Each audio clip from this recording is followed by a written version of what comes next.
श्री निम्बार्क श्री हरिव्यास। आचार्य चरण पूर्व प्रसंग में बता रहे हैं कि देखो आपको ये मनुष्य जीवन अति दुर्लभ मिला है। ये कोई सहज में मिलने वाला नहीं, एकमात्र सर्वेश्वर प्रभु की कारण करुणा से आपको ये जन्म मिला है। इसलिए आप उसको व्यर्थ न खोकर निरंतर प्रिया चरणों का ध्यान लगा के निरंतर प्रिया चरणों का चिंतन मनन करते हुए आप बोले इसमें रत हो जाओ। बोले एक मनुष्य जन्म ही ऐसा है जिससे आप इसमें भजन कर सकते हैं, बाकी आप अन्य योनियों में भजन नहीं कर सकते हैं। इसलिए इसको व्यर्थ नहीं खोना। आचार्य चरण कह रहे हैं कि देखो तुम्हें सब प्रकार का अब ज्ञान भी हो गया है, कौन सा सत प्रसाद सत्य है, कौन सा असत्य है। तो उन सबको देखते हुए उनका त्याग करते हुए बोले निरंतर प्रिया चरणों में लग जाओ। बोले मन की गति बोले भूत के समान है, तो बोले इसको लगाओ प्रिया चरणों में, नख से शिख तक उनके श्रृंगार का निरीक्षण करो, उसमें अपना चित्त लगाओ, बार बार आरोह अवरोहण करते रहो। इस तरह से बोले इस तरह से अपने मन को वहां पे अटका के रखो। अब कह रहे अपने इस मन की स्थिति को सुमेरु के समान अचल बना लो, बार बार डिगो नहीं। बोले देखो तुम दर दर इतने विषयों की भूख में भटके, इतना भटकने के बावजूद भी आपका मन अभी भरा नहीं, आप आ गए नहीं, तो क्या आगे आप आगा जाएंगे? ऐसा तो हो ही नहीं सकता। तो जैसे सुमेरु पर्वत अटल है, ऐसे आप भी अटल हो जाओ। अब तो प्रिया चरणों का ही चिंतन मनन करना है, अन्य किधर भी हमारे मन को हम इधर उधर जाने नहीं देंगे। बोले ऐसा कैसे होगा? बोले भरोसा रखो। अरे जो तुम्हारे धनी हैं और उन्होंने जब सुमेरु पर्वत को अटल किया तो तुम्हें भी अटल करेंगे, लेकिन दृढ़ता के साथ एक बार उनके चरणों में लगो तो सही। बोले नित्य आरोह अवरोहण करते रहो, लेकिन तुमको भी विश्वास नहीं हो रहा कि ऐसा भी कहीं हो सकता है कि हमें ऐसा नित्य निरंतर हमारा मन वहां चिपक जाएगा, ऐसा भी कहीं हो सकता है। या ऐसे चिपक के चिंतन करते करते प्रिया हमें प्रत्यक्ष दर्शन देगी, क्या ऐसा भी कहीं हो सकता है? बोले ऐसा हमको विश्वास नहीं हो रहा। बोले इसका कारण है कि तुमने अपनी करतूत अपने हाथ में ले रखी है कि जो भी कुछ करेंगे हम ऐसा करेंगे तो होगा, हमारे बिना ये काम बिगड़ जाएगा, हमारे बिना ये नहीं होगा। बोले ये करतूतें तुमने हाथ में ले रखी, यही चीजें तुम्हें उनका विश्वास नहीं करने देती है। बोले तुम्हें वृंदावन धाम मिले, गुरु चरण मिले, प्रिया मिली, बोले इसमें मन लगाओ तो ठीक है, ना तो तुम्हारा ये जन्म निष्फल चला जाएगा। बोले वनराज की समस्त संपत्ति तुम्हें प्राप्त होगी, प्रिया चरणों ने कृपा करके तुमको सब कुछ दे दिया। बोले सर्वेश्वर प्रभु ने कृपा करके आपको मनुष्य जन्म दिया, और वो भी कृपा करके प्रिया जी ने आपको अपने धाम में बुला दिया, धाम का वास मिला। गुरुदेव भगवान ने कृपा करके आपको संबंध जोड़ दिया और इस रस की प्राप्ति बता दी किस प्रकार से आपको करना है। प्रिया मिली, वनराज मिला, रज मिली, उनका नाम मिला, उनका लीला चिंतन मिला, उनका संबंध मिला, सब कुछ मिलते हुए भी बोले आप अभी तक सुखी नहीं हुए। बोले उसका क्या कारण है, क्यों हम सुखी नहीं हुए? तो आचार्य चरण कह रहे हैं कि यह जो मन एक बहुत ठोर करी कहो कोने सच पायो, क्योंकि तुम्हारे पास मन तो एक ही, आप तुमने जगह जगह पे लगा रखा है। इस एक मन को जगह जगह पे लगाने के कारण ही तुम अभी तक सुखी नहीं भरे। यदि एकमात्र तुम प्रिया चरणों में अपने मन को लगा देते तो फिर आप सुखी हो जाते, तुम्हें निश्चित रूप से प्रिया मिल जाती। बोले इस मन को चार जगह लगाने से बोले कौन सुख को प्राप्त करा है? कोई सुखी नहीं हो सका। मन को तो एकमात्र प्रिया चरणों में लगाओगे तभी आपको सुख की प्राप्ति होगी। ठोर ठोर जो मन लगा रखा है, जगह जगह आपने अपने मन को भटका रखा है, बोले इस मन को सब जगह से हटा के एकमात्र प्रिया चरणों में लगाना होगा। बोले जहां जहां मन देने से क्या हुआ? बोले जिधर मन गया उधर ही आपको खींच के ले गया। आप प्रिया के साथ जो आपका संबंध है, आप ऐसे तो रह नहीं पाए, ना अंतर्चित तो से प्रिया के साथ रह पाए। क्यों? जहां जहां आपका मन है, जहां जहां आपने मन दे रखा है, वहीं वहीं आप चले गए। तो जहां मन दिया उधर ही आप खींचे चले गए। बोले जैसे पिंगला की हालत हुई, बोले वैसी हालत तुम्हारी होगी। अगर ठोर ठोर मन दिया तो जैसे पिंगला की हालत हुई, बोले ठीक वैसी हालत तुम्हारी हो जाएगी। बोले व्यवहार भी बने और परमार्थ भी बने। बोले दो घोड़ों की सवारी बोले कदापि संभव नहीं हो सकती।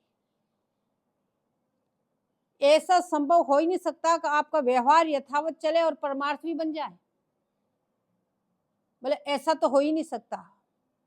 बोले कोई कहेगा हम तो दोनों ऐसा करते हैं और ऐसे चला लेंगे, तो कहने का आप जैसे तैसे करके दो घोड़ों को एक साथ मिला के ऊपर बैठ जाओगे, लेकिन चलते ही आप गिर जाओगे।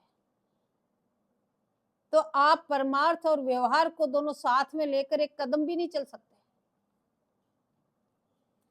तो व्यवहार भी बना रहे, हमारा परमार्थ भी बना रहे, ये दो घोड़ों की सवारी बोले कदापि संभव नहीं है। तो इसलिए आपको एक का होकर भजन करना है, एक में ही मन देना है और एक का होकर निरंतर आपको भजन करना है। यदि आपने एक के होकर भजन में मन नहीं लगाया तो तुम्हारा साधन कौन सा होगा? बोले वो तो गणिका पुत्र कैसा होगा। बोले गणिका के पुत्र को कौन कहता कि मेरा पुत्र है? कोई नहीं कहता। कौन अंक राखे? कोई नहीं रखता उसको। तो गणिका पुत्र का सा तुम्हारा साधन हो जाएगा। अब वैसे देखो तुम्हारे अंदर क्या गुण है।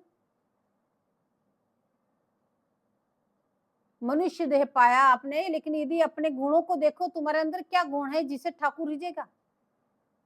केवल रिझेगा तो एक की बात से रिझेगा, अनन्य होके मेरी शरण में आ गया, अब इसका कोई नहीं। और वो भी तुम में नहीं है तो कह रहे किस बात से ठाकुर तुमसे रिझ जाएगा? क्योंकि वो ठाकुर है ऐसे ही नहीं है, तुम्हारे मन को भली प्रकार समझते हैं। तो वाणी से क्या कर रहे हो, तन से क्या कर रहे हो और तुम्हारा मन कहाँ जा रहा है, बोले इस बात को ठाकुर भली प्रकार से जानता है। इसलिए आचार्य चरण कह रहे हैं, बोले तुम्हें सब कुछ वन की विभूति मिलते हुए भी जो तुम सुखी नहीं हो पाए, उसका एकमात्र कारण कि तुमने एक जगह अपने मन को नहीं लगाया। यदि एक जगह मन लगा दोगे तो कह रहे हैं निश्चित रूप से तुम सुखी हो जाओगे। अब तुम आचार्य चरण समझा रहे कि ये भी तुम निश्चित जानो, तुम चाहते हो कि हमारा व्यवहार भी बने, परमार्थ भी बने, तो तुम ये निश्चित जानो कि यदि तुम व्यवहार में लगे रहे और तुमने व्यवहार करते करते अपना जीवन खो भी दिया तो तुम्हें मिलेगा क्या? इस व्यवहार को निभाने से तुम्हें मिलेगा क्या? तो आचार्य चरण कह रहे हैं सारा संसार ठग है, ये तुमको ठग रहा है और तुम उसको व्यवहार समझ के उसको निभा रहे हो। बोले पूरा संसार ठग है, ये व्यवहार राज्य है, यही लुटेरा है। व्यवहार ही इसलिए बना, जो व्यवहार निभा रहे हैं व्यवहार ही इसलिए बना केवल आपको लूटने के लिए। यदि आप शाम को लूटने नहीं दो तो कोई व्यवहार नहीं, कोई संबंध नहीं, आपका तो अपना कोई नहीं, फिर आप अकेले। अब आप अकेले हैं लेकिन आपका व्यवहार राज्य में जो लोग आपको लूट रहे हैं, क्या लूट रहे हैं? या तो आपका धन लूट रहे हैं, आपका समय लूट रहे हैं, आपके मन को लूट रहे हैं, जो प्रिया चरणों में नहीं देने दे रहे, सब जगह से ठग गए, सब जगह से लूट रहे हैं। यदि अगर आप उनका समय मत दो, बिल्कुल ही आप अपना धन भी उनको मत दो, फिर आपके कितने व्यवहारिक जन रह जाएंगे। देखो अच्छे से अच्छे प्रेमी आपके दुश्मन बन जाएंगे, व्यवहार 1 मिनट में अपने आप ही खत्म हो जाएगा। तो आचार्य चरण कह रहे हैं देखो जो तुमने अपना समय खो रहे हो ये सब ठग है, व्यवहार राज्य लुटेरा है। और कह रहे हैं सबसे बड़ी चीज जो लूट रहे हैं ना, बोले ये तुम्हारी आयु को लूट रहे हैं, क्यों? तुम्हारे पास निश्चित समय है और उस समय का भी तुम्हें पता नहीं कब है, कितना है हमारे पास, एक क्षण का भी पता नहीं अपने को। वहां से भले निश्चित आया कि हमें इतनी सांसें लेनी है, लेकिन तुमको तो पता नहीं कि तुम्हारा किस समय वो सांसें बंद होनी। और जितना समय तुम व्यवहार में खो रहे हो तो तुम्हारी आयु को तो लूट रहे हो। और सबसे बड़ा जो हानि हो रही है, बोले वो व्यवहारी जन ही तुम्हारा मन प्रिया चरणों में नहीं लगने देते। और तो ऐसा कौन है जहां तुम्हारा मन भटके? ये व्यवहारी जन ही तो तुम्हारे मन को भटका रहे। अगर आपका किसी से व्यवहार ना हो, किसी संबंध ना हो, तो कोई मन भटकने की आवश्यकता ही नहीं, लेकिन ये व्यवहार और संबंध ही आपके मन को भटका रहे हैं और आपकी आयु को खा रहे हैं। अतः बोले फिर भी आप इतना सब आचार्य करें, देखो हम इस बात को कई बार आपको समझे आए, एक बार ही नहीं।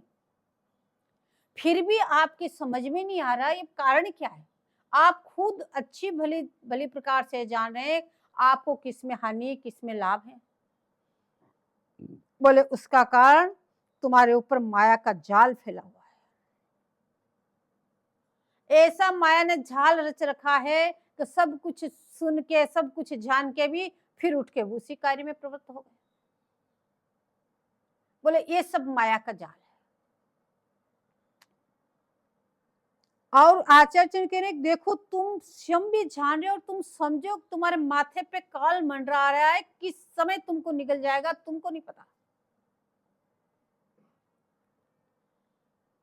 एक सांस अगली हमारी आएगी कि नहीं आएगी ये भी हमें नहीं पता। और इन सबको ऐसा नश्वर जान करके बोले तुम इन सब का परित्याग कर दो।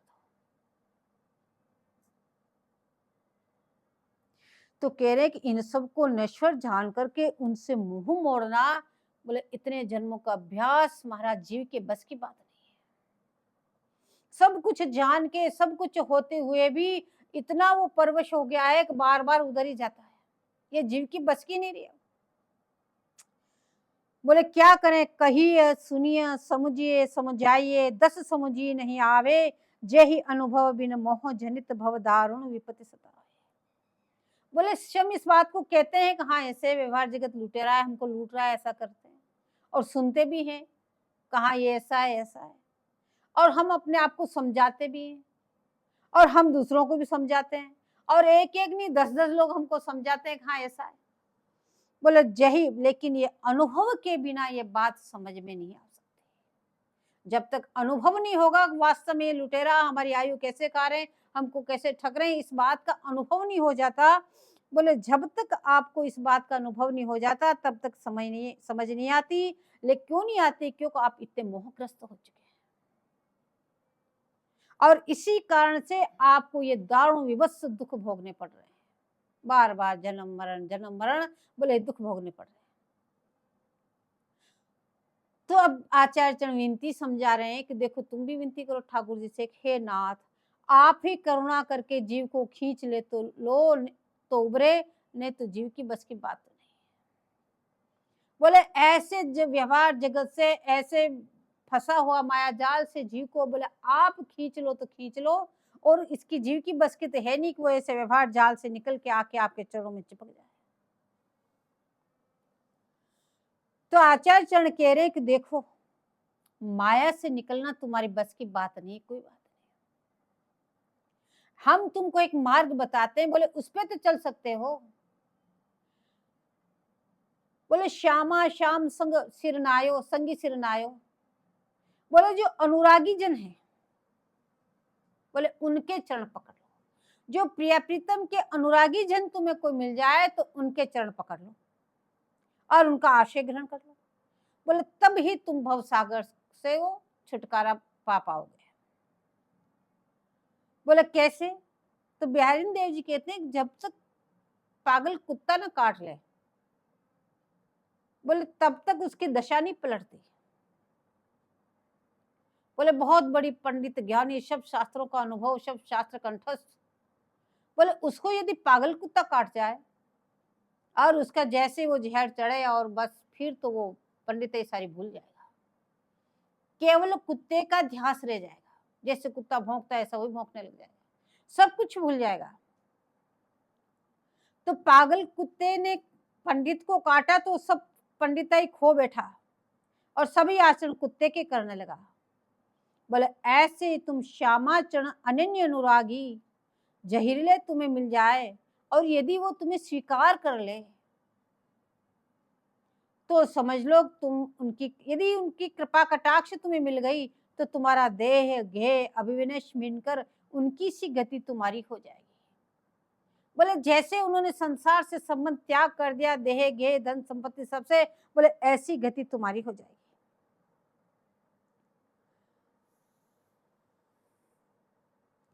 तो बोले यही, बोले श्यामा श्याम पद संकी सिरनायो, बोले यही श्यामा श्याम चरण कमलों के संगियों का सिर नवाना है। बोले उनके चरण कमलों का आश्रय ग्रहण कर लो, बोले निश्चित रूप से आपकी भी वो स्थिति हो जाएगी। बोले जड़ भरत जी ने रघु को ज्ञान मार्ग भवाटवी सब मार्ग बताया। रघु राजा को जड़ भरत जी ने पालकी से उतर के जब उन्होंने पूछा तो सारा ज्ञान सब कुछ बताया उनको।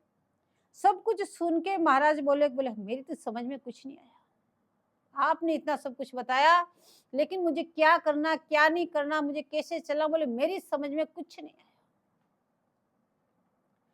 तो फिर आप बोले यज्ञ ज्ञान आदि किसी भी वस्तु से बोले ये वस्तु मिलने वाली नहीं है, ठाकुर जी मिलने वाले नहीं है।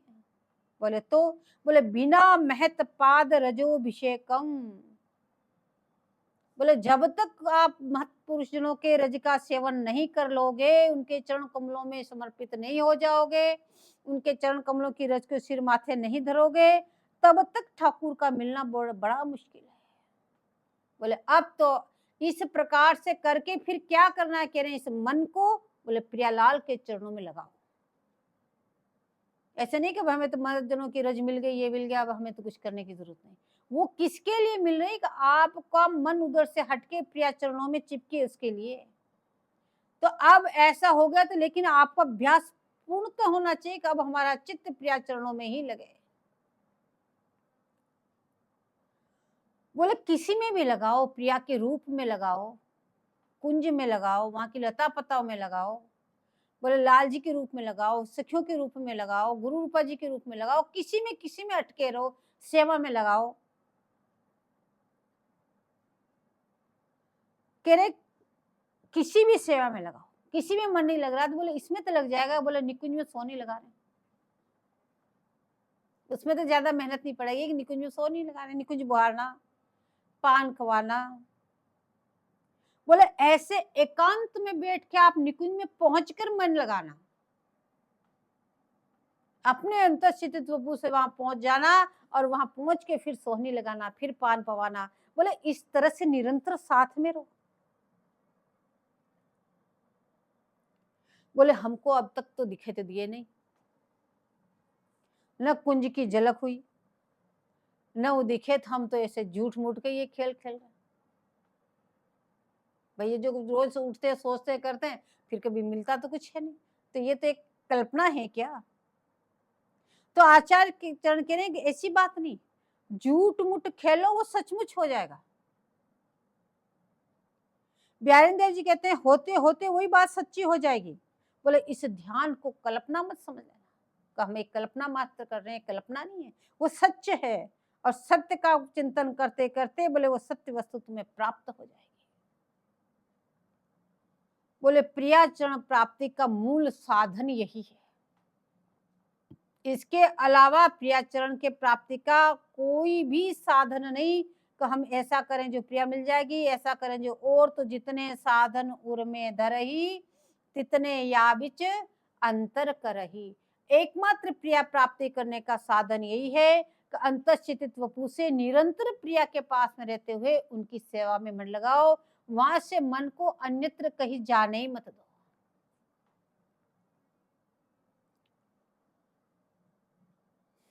प्रियाचरण प्राप्ति का मूल साधन यही है।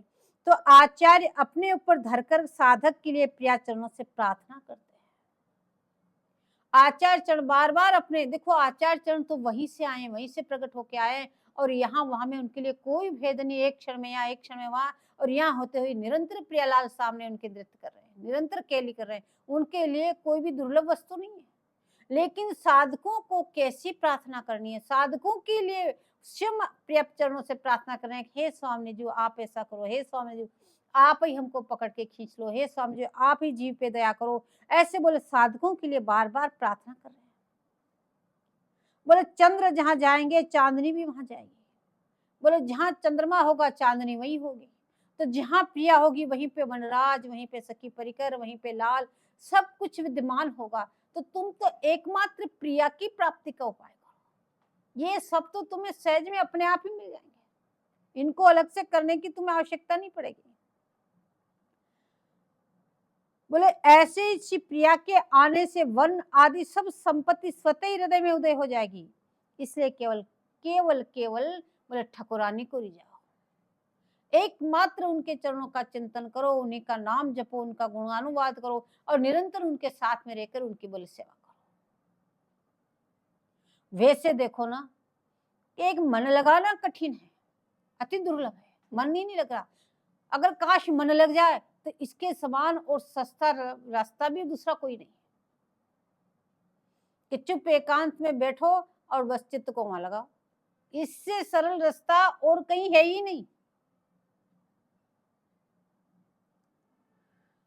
आचार्य मांगना सिखा रहे हैं, बोले कैसे मांगे कि गौरांगे मृदिमा,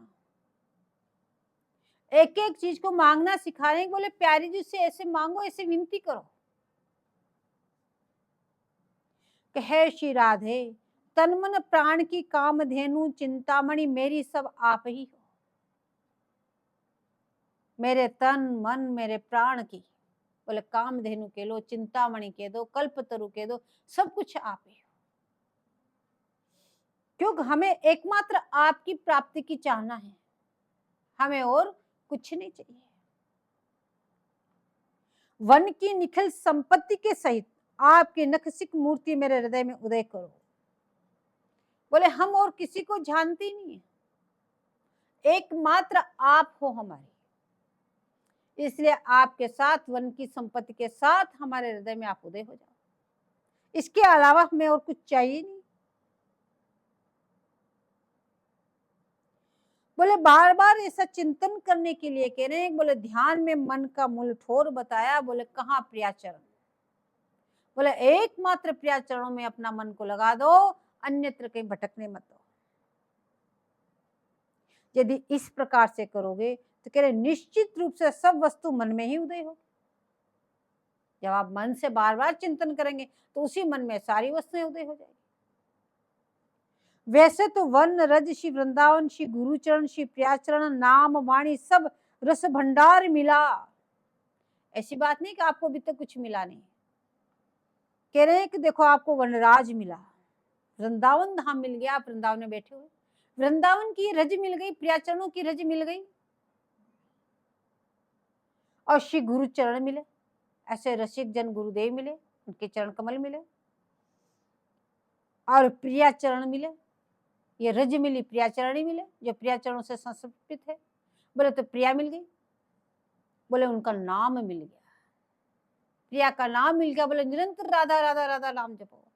बोले वाणी मिल गई, उनके लीला का गुणानुवाद के लिए वाणी मिल गई। बोले नाम मिल गया, वाणी मिल गई, सब कुछ मिल गया। बोले एक से एक, चाहे वनराज हो, चाहे वृंदावन की रज हो, चाहे गुरुचरण हो, चाहे प्रियाचरण हो, चाहे उनका नाम हो, चाहे उनकी वाणी हो, चाहे उनकी लीलाएं हो, बोले ये सब एक से एक रस के भंडार है, कोई साधारण वस्तु नहीं है। इतने रस के भंडार, इतना दीप प्रकाश से जगमगाते हुए ये सब तुम्हें मिले, पर हृदय में तो अंधेरा है। अब आंख बंद करके बैठते तो अंधेरा, खोले तो प्रपंच।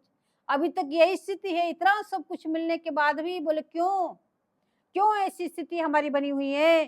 तो कहने के हृदय में प्रिया उदय नहीं हुई। बोले इतना सब कुछ मिलने पर भी हम प्रयास भी कर रहे हैं, अभ्यास भी कर रहे हैं, सब कुछ कर रहे हैं, लेकिन अभी तक हृदय में प्रिया उदय नहीं हुई। बोले क्यों नहीं हुई, क्या कारण हुआ? इतना सब कुछ होने पर प्रिया अभी तक क्यों नहीं दिखी? बोले उनके लिए कभी एकांत में बैठ के रोए नहीं कि हे प्रिया आप मुझे कब मिलोगे। उनके लिए कभी हृदय तड़फा नहीं। बोले वास्तविक हृदय जिस दिन उनके लिए तड़फेगा उसी दिन प्रिया सामने होगी। अभी जो लालसा की अनंत आई नहीं, इसलिए तो नहीं तड़फा, एकमात्र प्रिया चरणों की लालसा।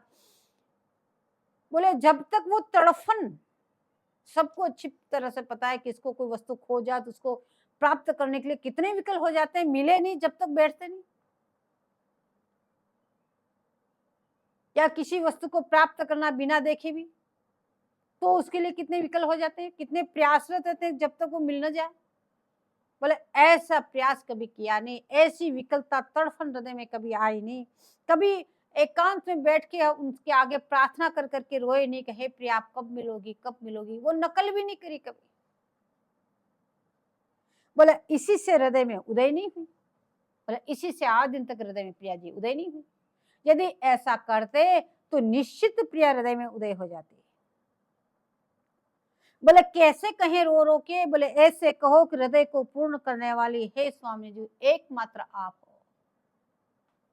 बोले विनती करो हे स्वामी जी, कब मेरे हृदय में आप गोचर होगी, कब आप मुझे दिखोगी, कब कृपा करोगी। बोले एकांत में बैठकर विरह अनुभव करते हुए बोले उनके आगे रो।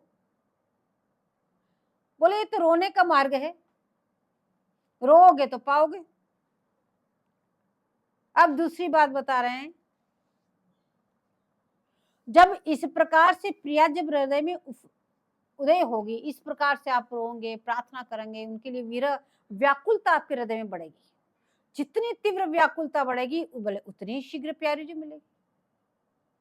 और जब यह हृदय वस्तु से भरेगी, आपका हृदय जब प्यारी जी हृदय में उदय होगी और ये वस्तु हृदय भरेगा, अगर भरेगी कोई वस्तु इसमें भरी जाएगी तो उफनेगी। जब उफान आएगा तो फिर सर्वत्र प्रिया माधुरी देखेगी। जित देखूं तित लाल में, बोले तब ये स्थिति होगी जब हृदय भर जाएगा, उफान आएगा तो फिर जिधर दृष्टि गई उधर ही प्रिया, जिधर दृष्टि गई उधर ही प्रिया दिखेगी। बोले महारानी जी की सिद्धांत सुख में बताया 10 पैड़ी में, अष्टमी ध्यान रूप गुण गावे। बोले वो सीढ़ी आपको प्राप्त हो जाएगी। निरंतर उन्हीं का ध्यान, उन्हीं का गुणगान, उन्हीं का रूप का चिंतन चलता रहेगा। तो आचार्य चरण कहते हैं ध्यानस्थ में गोचर। आपको ये सब विनती करना सिखा रहे हैं, हे स्वामी जी हमारे ध्यान में गोचर हो जाओ।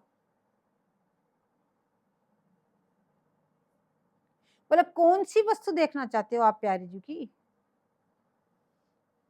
बोले कि गौरांगी मृदिमा, उनकी वो घोर कांति और वो मृदुता, जैसे चंदा की चांदनी शीतल करती है और उससे जो शांत और आह्लाद मिले वही मृदिमा है, वही कोमलता है। बोले उसको देखना चाहते हैं। बोले घोर वर्ण तो है ही, पूर्व प्रसंग में बताया घोर रंग सबको प्यारा, सबको भाने वाला, सबको अच्छा लगने वाला, लेकिन साथ में मृदिमा मांग रहे हैं। बोले क्यों? क्यों कोमलता मांग रहे हैं आप, कैसी कोमल हो, कैसी मृदु हो। बोले इसके लिए प्यारी जी कोमलता का तो स्पर्श से ही अनुभव होगा। तो प्यारी जी उदय तो हो लेकिन स्पर्श के साथ, इसलिए साथ में मृदिमा मांग रहे हैं।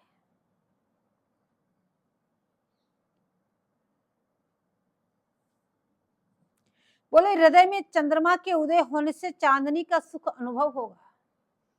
बोले जीनी से जीनी वस्तु का आस्वादन है। इसलिए आचार्य चरण ने प्रिया जी से नहीं कहा आप आके हमारे हृदय में उदय हो जाओ। आपकी ये गौरांगे मृदिमा, आपका ये गौर वर्ण और आपकी कोमलता। आचार्य चरण साधकों को सिखा रहे हैं तुम्हें कैसे प्रार्थना करती है। बोले आचार्य चरण ने स्वयं प्रिया को न बुलाकर गौरांगे मृदिमा कहा। मेवा मिशी स्वाद के लिए एक एक वस्तु का आस्वादन करते हैं। तो आज क्यों? आचार्य चरण भी तो रसिक शिरोमणि है, पूर्ण रसिक है, तो रस का आस्वादन एक एक का करते हैं। तो स्वाद भी उतना उच्च से उच्च लेते हैं। इसलिए गौरांगी मृदिमा कह रहे हैं कि बोले उसके आप दर्शन कराओ। आगे कह रहे हैं स्मित मधुरिमा, गौरांगी मृदिमा तो है, फिर आगे स्मित मधुरिमा, बोले उसके दर्शन कराओ। बोले स्मित मधुरिमा कैसे होती? जब आप बोलती हैं, यानी वाणी भी सुनना चाहते हैं, गौर वर्ण के दर्शन करना चाहते हैं और कोमलता का अनुभव करना चाहते हैं। अब कह रहे स्मितम मधुरिमा, बोलते समय आपकी जो मंद मंद मुस्कान होती है, बोले उसके दर्शन करना चाहता हूं। आपकी जो मंद मंद मुस्कान है वो हृदय को कैसे तरावोर करती है, इस वस्तु को हम देखना चाहते हैं। आचार्य चरण मांगना सिखा रहे हैं, बोले ऐसे मांगना श्री जी से। निकुंज में सब उस मुस्कान की माधुरी से ही जीते हैं।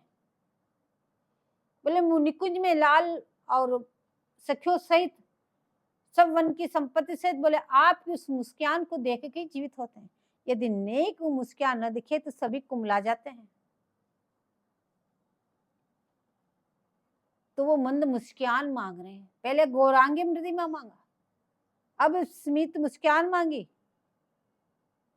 अब कह रहे हैं आगे नेत्रांचले द्राधिमा। बोले आपके नेत्रांचल जो चंचल होके इधर उधर फिरते हैं उसके दर्शन करना चाहता हूं। बोले दीर्घता लिए आपके नेत्र कमल जब लाल की तरफ देखी तो थोड़ा विकास होता है उनको। बार बार वो जब लाल की तरफ देखे, इधर उधर देखे तो अति चंचल, बोले उनकी कितना सुंदर विकास होता है। लेकिन आचार्य चरण कह रहे हैं लेकिन आशितों की तरफ देखे तो अत्यंत ही विकास होता है। जब आप आशितों की तरफ देखते हैं तो उन नेत्र कमलों का अत्यंत ही विकास हो जाता है। तो आचार्य चरण देखना चाहते हैं कि आप आशितों को कैसे देखती हैं।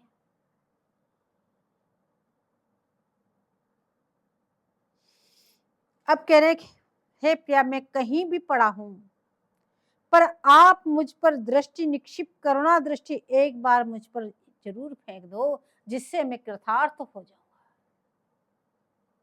या ध्यान रखना, आचार्य चरणों को सब वस्तु प्राप्त है, निरंतर उस मुंद मुस्कान के दर्शन कर रहे हैं, लेकिन साधकों को सिखा रहे हैं, आश्रितों को सिखा रहे हैं कि तुम भी ऐसे मांगो जिस सुख से मैं सुखी हूं। बोले वो तुम्हें निश्चित रूप से तुम्हें भी मिलेगा। बोले गर्म में छटा प्राण जीवन के मनोरथ को पुष्ट करने की जो अपूर्व क्षमता है, प्रीतम प्राण रतन संपुट की, बोले आप जो मणि है, बोले उसको देखना चाहते हैं। बोले प्रीतम प्राण रतन संपुट कंचु की कशिब तनी तनी माँ, बोले ऐसी स्वामी जो है,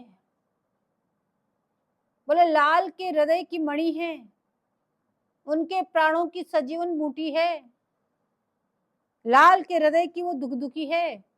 बोले लाल का आप कैसे पोषण करते हैं, बोले उसको देखना चाहते हैं। आचार्य चरण एक एक चीज करके आगे बढ़ रहे हैं।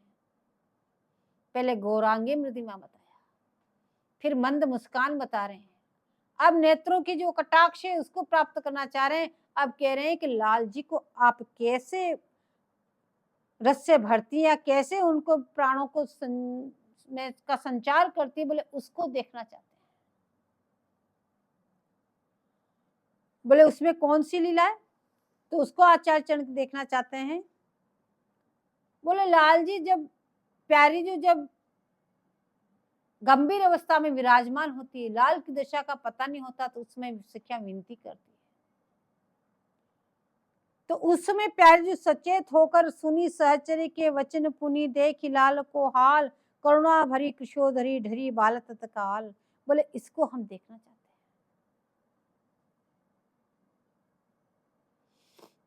बोले कटिभाग कृषि इसलिए हृदय करुणा से भरा हुआ है, इसलिए कटी तीक्ष्ण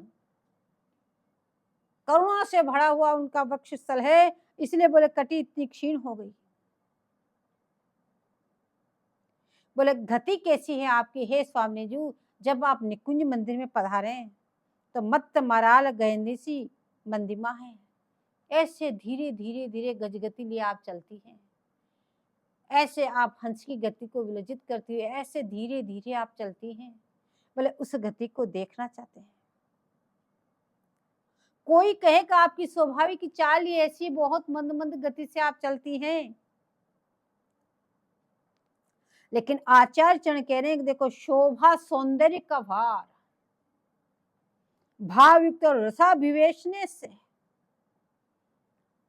ऐसे रस से भरी हुई है, ऐसे रसाभिवेश रस के आवेश में है, लाल को और कितना रसदान कर दूं, और कितना रसदान कर दूं। बोले इसमें भरी हुई, इसलिए मंद मंद चाल से चलती है। प्यारी जो फूली फूल फूल सो रिमझिमी डोले, बोले इसलिए मंद मंद गति से चलती है। बोले लाल और सहचरी के लाड़ से बोले फूली हुई, प्यारी जो फूली फूल फूल सो, क्यों प्रफुल्लित है प्यारे जी, बोले सहचरियों के लाड़ प्यार से, लाल जी के लाड़ प्यार से, इतना लाड़ प्यार है, बोले उस लाड़ प्यार से फूली हुई प्यारी जी, और आज फूल फूल के बड़ी प्रसन्नचित से रिमझिम डोल रही है। अब कह रहे हैं श्रोण्याम च, आप इस बेनी के दर्शन करना चाहता हूँ, तो नितंब भाग पर के हो रुक के और नीचे तक वो जो आ रही है, उस बेणी के मैं दर्शन करना चाहता हूँ। लज्जात पट मारचय रचित श्यास प्रसुनाम जलो राधांगे नवरंग धामनी ललित प्रस्तावने यौवने शोणी हेम वरासने स्मरण नृपेणा ध्याया सिते मोहनम लीला पांग विचित्र तांडव कला पांडित्य मुन्मिलितम। बोले लीला की अपांग स्वाभाविक देखने से विचित्र तांडव की कला का विस्तार हो रहा है। बोले आपकी इन सब लीलाओं को देखने से आपका जो स्वाभाविक की हलन चलन मंद मुस्कान, जो नेत्रों की इधर ढरन, ये जो है बोले इसको देखने से एक अलग ही विचित्र कला बोले विस्तार कर रही है, विचित्रता का अनुभव हो रहा। आचार्य चरण कह रहे हैं बोले को कला का विस्तार लज्जा से नेत्र ढकना चाहते हैं। आपकी जो रूप माधुर्य है, इतनी देर तो आचार्य चरण साधकों को सिखा रहे थे कि तुम विरही बनकर इस तरह से एकांत में बैठकर प्यारी जी के सामने रो रो के इन चीजों को तुम मांगो। आपकी वो घोर गौरांग, जो आपका मंगल विग्रह, आपका जो कोमलता है उसका अनुभव करना चाहते हैं, आपकी वो मंद स्मितता है, वो उस मुस्कान को देखना चाहते हैं। बोले इस तरह से एक एक चीज को आप बोले आपकी जो गति देखना चाहते हैं। बोले इस प्रकार से करके आचार्य एक एक चीज को देखना चाह रहे हैं। अब जो कह रहे हैं देखो लीला में जो आपकी देखने की जो स्वाभाविक गति है, चलन की जो स्वाभाविक गति है, बोले वो एक एक नहीं कई कई कलाओं का विस्तार कर रही है। और आपकी कलाएं कितनी है, कह रहे हैं इसमें को कला का विस्तार जो हुआ तो लज्जा से नेत्र ढकना चाहते हैं। प्रथुल नितंब राज सिंहासन पर प्रेम नृप बैठा हो ऐसे, उस पर मुस्कान, और मुस्कान से क्या हो रहा, मनो द्रुमनते सुमन झरी पुष्पांजलि अर्पित हो रही है। बोले आपका यौवन बरस रहा है, ये लज्जा सबके मन को मोहित करती है, भौं की कुटिलता कैसी है। बोले आपकी भौं की कुटिलता तो देखो कैसी है। अब आचार्य पुनः साक्षात दर्शन करके उनकी रूप माधुरी का वर्णन करने लग गए कि आप कैसी हैं। भ्रमद भ्रगुटी सुंदरम स्फुरित चारु बिंबाधरम ग्रहे मधुर हुंकृतम प्रणय केलिकोपाकुलम महारसिक मौलिना समय कौतुकम वीक्षितम स्मरामि तव राधिके रति कला सुखम श्रीमुखम। हे स्वामी जी, हे लड़ती जी, आपके मुखचंद्र की छटा कैसी है। बोले जरा देखो तो सही, आपका मुखारविंद इस समय कितना सुंदर लग रहा है, आपकी मुख छटा कैसी लग रही है। बोले सुंदर भ्रगुटी भ्रमती है। बोले आपकी सुंदर जो भ्रगुटी है वो भ्रमण कर रही, कभी ऊपर चढ़ती कभी नीचे चढ़ती, और उसमें हाना का उत्तर देती है। हम ये भी जानते हैं कि आप लाल को हाना का उत्तर देती जाती है उस भ्रगुटी के नृतन मात्र से। बिंबाधर बोले ठीक ठीक में शब्द भी बोलती है। आपके अदृष्टों को देखें तो बिंबा फल को बोले तुच्छ करने वाले ऐसे लाल लाल अदृष्ट, बोले ठीक ठीक प्रकार से उस शब्द भी बोल रहे हैं, पता चल रहा है, लेकिन प्रणय केली के कोप से आकुल हैं। बोले कौन से शब्द बोल रहे हैं। चतुराशीकार कहते हैं कि नेति नेति वचनामृत बोलत प्रणय कोप प्रीतम नहीं सोचत। बोले ऐसे वचन माधुरी का विलास कर रही हैं आप। बोले भय से डरते डरते श्री लालजू अवलोकन करते हैं। बोले उस रति कला सुखपूर्ण मुख का विकास है। बोले क्यों भय से लाल जी करते हैं, क्योंकि बोले स्वामी जी की मुखारविंद की जो छवि छिटा इस समय है वो कैसी है, तो कह रहे हैं देखो स्वामिनी मानवती है। अब जब स्वामी जी मानवती होती तो उनकी जैसे भ्रगुटी मानवती है, चाहे वो गंभीर अवस्था में है, चाहे वो थोड़ा लीलांतर के लिए विराजी है, तो बोले वो अवस्था ऐसी होती कि सभी डर जाते हैं, कोई पास में नहीं जाता। बोले लाल जी भी जब स्वामी जी मानवती होती तो लाल जी भी पास में नहीं जाते, लेकिन जो सहचर्या है वो निसंकोच जाके पास में विराज जाती, बैठ जाती स्वामी जी के पास में जाके। तो स्वामी जी एक बार मानवती है, सहचरी जाकर पास में बैठ गई। अब प्यारी जी नहीं चाहती थी कि मैं इससे कोई बात करूं, ये मेरे से बोले, चुप बैठा रहना चाहती थी स्वामी जी। लेकिन सहचरी तो गई उसी उद्देश्य से कि कुछ बोले तो भीतर का पता चले। तो उस पास में जाके बैठ के और बतराने लगी। और क्या बतरा रही? बोले लाल जी का गुणानुवाद करने लगी। लाल ऐसे ऐसे आपका नाम जपते हैं, आपको ऐसा गुणानुवाद कर रहे हैं, ऐसे आपके बिना वकील है, ऐसे। प्यारी जी बिल्कुल नहीं बोलना चाहती थी, लेकिन जब वो इतनी देर हो गई उसको गुणानुवाद करते करते करते, तो अंत में बोली तो काले के भीतर सभी काले हैं। बाहर से तो काले हैं ही, भीतर से ही पूरे काले। और एक तो श्याम रंग और उसके ऊपर त्रिभंगी टेढ़े। फिर सखी से बोली, और तू उनकी तरफ से आती है, फिर भी उनकी बात करने के उनकी तरफ से मेरे पास आती है, तू पूरे काले और त्रिभंगी। तो सखी बोली, हे स्वामी जी, उनको त्रिभंगी किसने बनाया, उनको काला किसने बनाया? बोले वो है ही ऐसे ही। बोले नहीं, सुनो, तेरी भौं की मरोनत से ललित त्रिभंगी भये, अंजन दे चिते ताते भये श्याम बावरी। बोले आपने तिरछी भौं करके सामने देखा, इसी से त्रिभंगी हो गए, वो आज दिन तक सूधे न हो पाए। और जैसे ही आपने आंखों में अंजन डाल के देखा, सो वो श्याम हो गए। उनमें भला उनका क्या दोष है? वो है तो है, आपने कर दिया, अब आप ही मिटाओ तो मिटाओ, नहीं तो वो तो ऐसे ही रहेंगे, अब क्या कर सकते हैं? सखी समझा रही।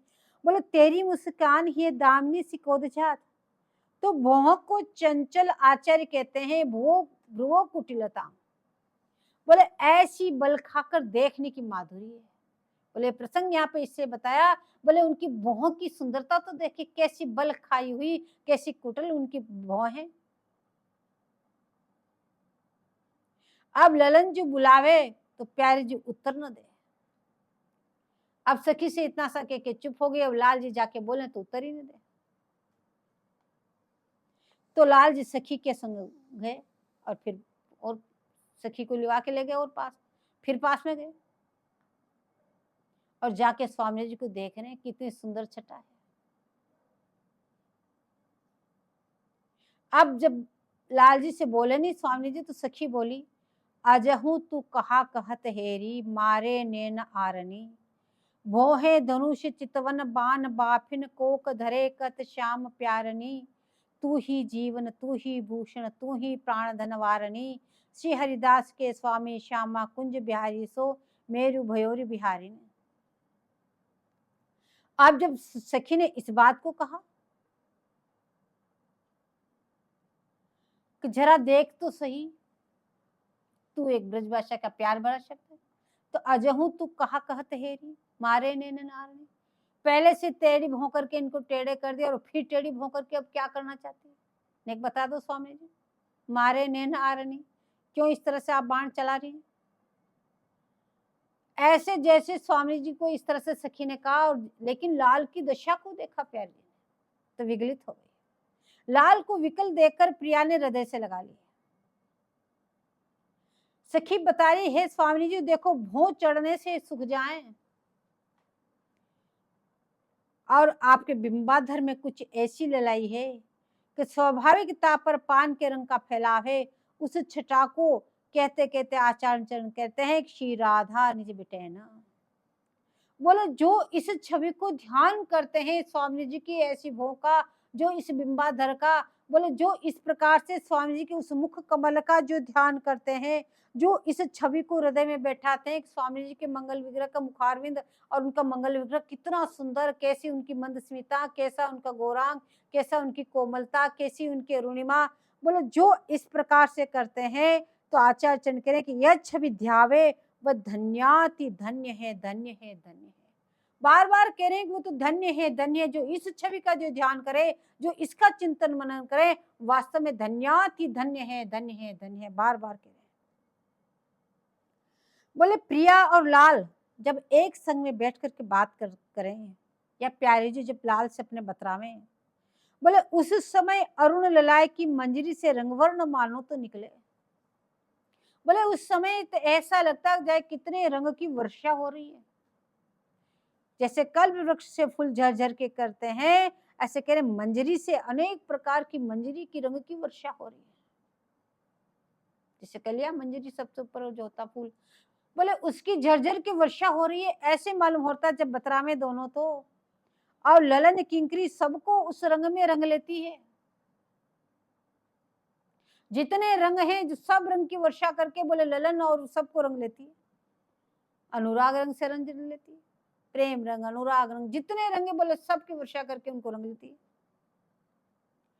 अब बीच बीच में जो दंत पंक्ति की छटा है, ऐसे मालूम होती है कि चांदनी वह भी अरुणाओं से रंग गई, पान खाए हुए, इसलिए लाल लाल दंत पंक्ति है।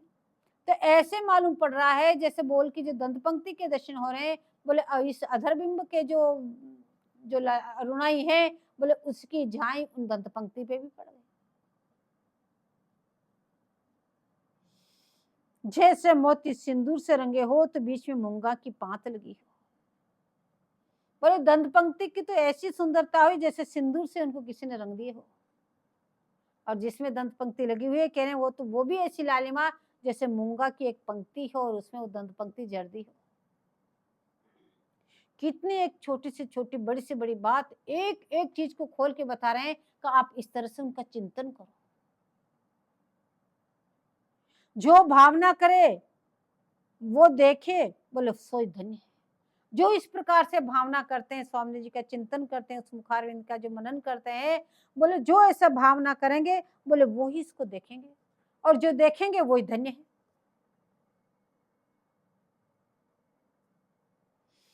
या छटा को देखकर आचार्य चरण कह रहे हैं, बिंबाधरे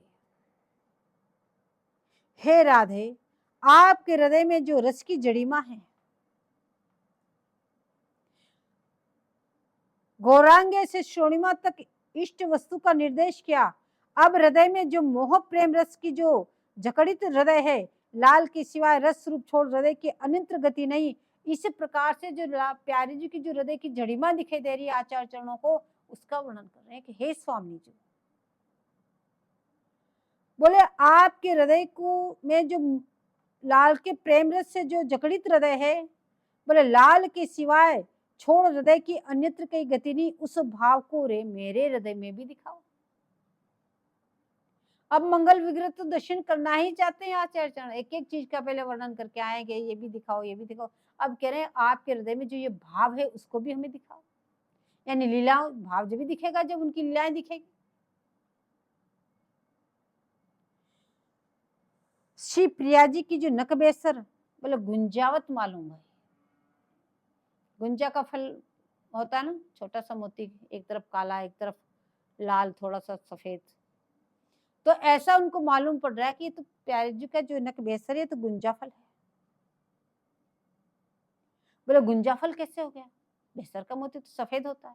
बोले गुंजा फल कैसे दिखाई दे रहा है, तो एक सखी कह रही कि अधर की छटा से ललाई और नील नेत्र से श्यामता, बीच में मोती, नेत्र और अधर और बीच में मोती। बोले अधर की ललाई और नेत्रों की श्यामता और मोती का सफेद रंग, इसलिए गुंजा फल दिख रहा पूरा। एक सखी बोली कि नहीं, ये तो प्रिया जी का हृदय लाल से जटित है, निरंतर प्रिया जी के हृदय में लाल जी विराजमान है, इससे लाल से जड़ित है। लाल रूप से जिनकी सांस आई उससे ये काली हो गई, तो लाल की अनुराग रूपी सांस से लाल, अतएव यह गुंजा कांति भई, इसलिए गुंजा की तरह कांति दिखाई दे रही है। तो लाल रूप गुण लीला से जो आपका हृदय जटित है, उसकी में जो हलचल नहीं है, वह जड़ित माने जड़ता प्रेम ने ऐसा जकड़ा है कि लाल की आसक्ति के बिना कुछ आपको सूझता ही नहीं। बोले निकुंज में भी प्रिया जी की ललन, बोले निकुंज में भी, बोले ये लीलाएं बता रहे, सखी इस तरह से समझा रही, बता रही, कर रही स्वामी जी को। बोले निकुंज में भी श्री प्रिया जी ललन जी का चिंतन करते करते तदाकार होकर समाधि सी लगाए बैठी है। बोले ऐसे लाल जी का चिंतन करने लग गई आज स्वामी जी का, समाधि से लगा के बैठ गई। अब तो सखी जाए तो बोले नहीं, लाल जी जाए तो बोले नहीं, लाल के चिंतन कर रही है। अब लाल जी ने ये स्थिति देखी तो व्याकुल हो गए, अकुलाए। सखी प्यारी जी का भाव समझने के लिए प्यारी इच्छा बुझे, भाव समझने के लिए पास में गई कि क्या बात है। देखा तो आज तो समाधि लगाई बैठे प्यारे लाल जी का चिंतन कर रही। तो बोली, तेरो मग जोवत है लाल बिहारी, तेरी समाधि अजु नहीं छूटत, चाहत नाहिन नेक निहारी। औचक आय द्वे कर सो मूंदे, नैन अरबराय उठी चिहारी। श्री हरिदास स्वामी श्यामा, ढूंढत वन में पाई प्रिया ही हारी। सखी कहने लगी, हे स्वामी जी, आप यहाँ समाधि लगा के बैठी हैं, लाल जी आपकी बाट जो रहे, कितनी देर हो गई, वो व्याकुल हैं, आप उनकी तरफ देखना भी नहीं चाहते और वो अकुला रहे हैं। इसलिए आप अपनी सचेत करने के लिए लाल की इतनी चर्चा की उसने कि आपकी अभी भी समाधि नहीं छूट रही, वो व्याकुल हैं, वो आपको देखने के लिए व्याकुल हैं, आपसे बतलाने के लिए व्याकुल हैं, हे स्वामी जी। तो बोले, वो ऐसी जकड़ी हुई स्वामी जी जड़ीमा, इसलिए बोली नहीं। सखी को कुछ उपाय दिखा नहीं कि वो कैसे स्वामी जी को इस समाधि से हटाएं। तो जाकर लाल जी को लिया, एक बोले आप चलो, सिखा पड़ा के लिए। अब जैसी लाल जी आए, लाल जी ने पीछे से आके अचानक औचक करके और दोनों आंखों को मूंद दी। तो प्रिया जी के नेत्र मूंद लिए तो स्पष्ट पाकर वो सचेत हो गई और अरबराती हुई चिठाई के बोली, कौन है कौन है। ले कौन है जो इस तरह से नेत्र मूंदे, तो करने लगी, कौन है कौन है। को उठी पुकार, तो बोले, कौन है कौन है कौन है। तो सखी ने नाम लिया, पर ठाकुर का नाम नहीं लिया, और का नाम लिया, वो है वो है वो, दूसरे का नाम ले लिया। तो उन्हें भी रसे में जड़ीमा समझा। तब स्वामी जी हाथ टटोर कर बोली, ये तो प्यारे हैं और नहीं, ये तो प्यारे हैं। तब दोनों मिले। तो जहां प्रिया डूबी हुई थी, बोले वहां से लाल निकाल के लिया है, सचेत कर दिया प्यारी जी को। तो रदिते रसेन जड़ीमा का, इसलिए जड़ीमा शब्द का प्रयोग किया, क्योंकि ऐसे ध्यानस्थ हो जाती कभी कभी लाल के प्रेम में, उनके चिंतन मनन में। तो आचार्य चरण कह रहे हैं, उससे मेरे हृदय में कब उदय करोगी, ये छवि छटा, ये लीला मेरे हृदय में कब उदय होगी। केली कला रतिकार नेरी, कितो लीलावत लाल, या कबो शिथिल होए गिरी परेरी, मदन मूर्छा। बोले कितने कितने उपाय करते हैं। स्वामी जी कह रही ये तो मैं ही जानती हूँ, इसको दूसरा कोई नहीं जान सकता। तो इसको रसेन ने जड़ीमा कहा, इसलिए आचार्य चरणों ने जड़ीमा शब्द का प्रयोग किया।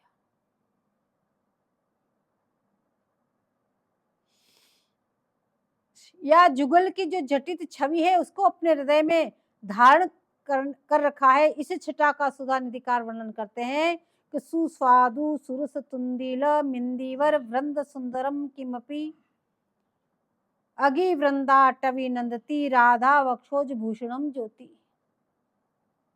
अब इस छवि छटा को आचार्य चरण देखना चाहते हैं। आचार्य चरण कह रहे हैं, हे स्वामी जी, वह कौन सा दिन होगा जिस दिन हमें आपकी इस लीला के दर्शन होंगे।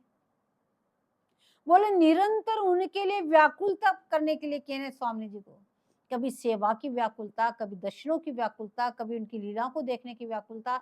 निरंतर व्याकुल होके एक न एक चीज से, एक न एक चीज को आप मांगते रहो, उनसे विनती करते रहो, प्रार्थना करते रहो और खूब रो।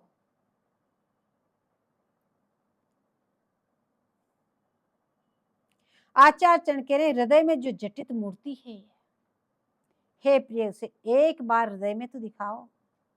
आंखों से तो जब दिखाना, जब आपकी इच्छा जब दिखाना, कोई बात नहीं हम इन नेत्रों से, लेकिन हृदय में तो एक बार दिखा दो।